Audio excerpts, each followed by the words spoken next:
In 1861, Delaware's Governor William Burton wrote a letter to the governor of Maryland. He shared his worries about the possible dissolution of the Union. "I do not know the feelings of the people within this state, whether in the event of a dissolution it would be better to go to the north or to the south," he wrote in a neat hand. Burton reckoned that most of Delaware's trade was with the north, but its southern counties had sympathies with the Confederacy. Even President Lincoln worried about Delaware's affiliations because of its strategic location and DuPont-owned powder mills. Ultimately, most Delawareans fought with the Union soldiers, but in rural Sussex County, families mostly sided with the South.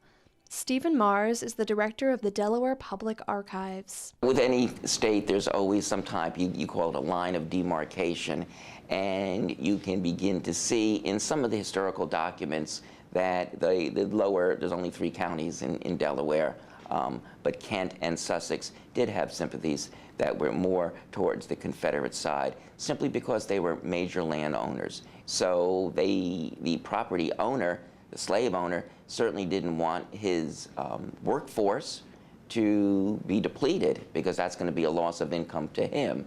And if he's going to be looking at whether it's the Union side or the Confederate side, his sympathies would lie where his pocketbook lies. The Emancipation Proclamation, passed in 1863, did not apply to Delaware's slaves because Delaware was never part of the Confederacy, which meant that in Delaware, slavery was legal for another full 2 years after that.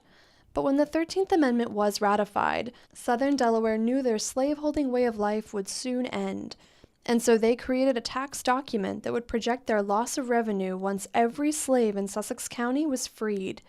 That tax document is what the Archivists in Dover came upon totally by accident a few months ago. In one batch of documents, when our processing archivist was going through it and getting it ready for a researcher to come in, he discovered this particular document. This document was possibly put in there many, many years ago, and people did not remember its significance or did not understand its significance at the time.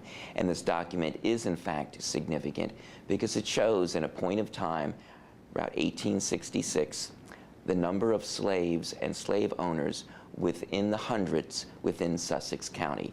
At that time there were 11 hundreds, and each of them is represented by the number of slaves that were there and their taxed value. In other words, it was looked at by the county of what was the taxed assessment for against the slave owner based on the number of slaves that he owned at that particular time.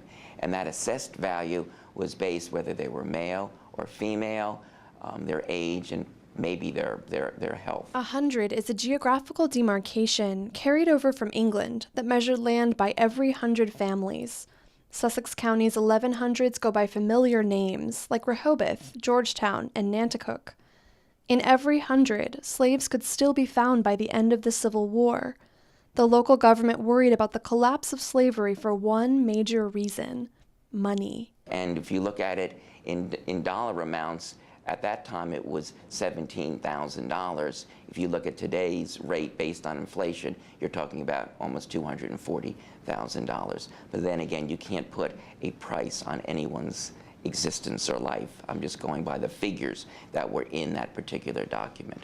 The document is a pinpoint in history, but it marks the beginning of a major sea change. Well, you'll see a gradual development of the industries and the farmlands there, but you're going to see a lesson of income coming in to those property owners because wages had to be paid now. And there was a whole change. You know, change is not easy, no matter where we look at it. And when you begin to see an end of a major conflict that the nation had been in for over 5 years, it's not just a watershed mark where everything is going to change. There's a gradual change in people's viewpoints and how people are visualized and how people are used and the interpersonal dynamics that goes on amongst individuals there. And what do we do next?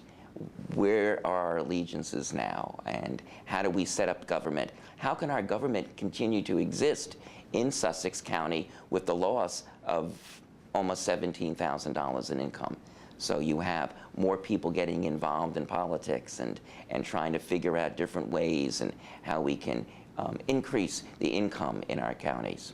For the freed slaves of Sussex County, there were new choices, though not all viable or safe. It's like in any endeavor, when there's such a demarcation and a change in lifestyle, where one minute you're a slave, the next minute you're not, what do? It becomes almost an individual decision.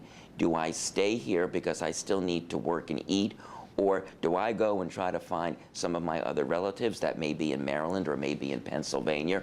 Or do I move to the bigger cities where there might be more opportunities for employment other than what was happening in the farmlands in Sussex County? So there's all types of stories that get weaved into what happens after there's a major watershed change in your life. The archives hope to use this document as a genealogy tool for African American families. It's notoriously difficult to trace African American lineage.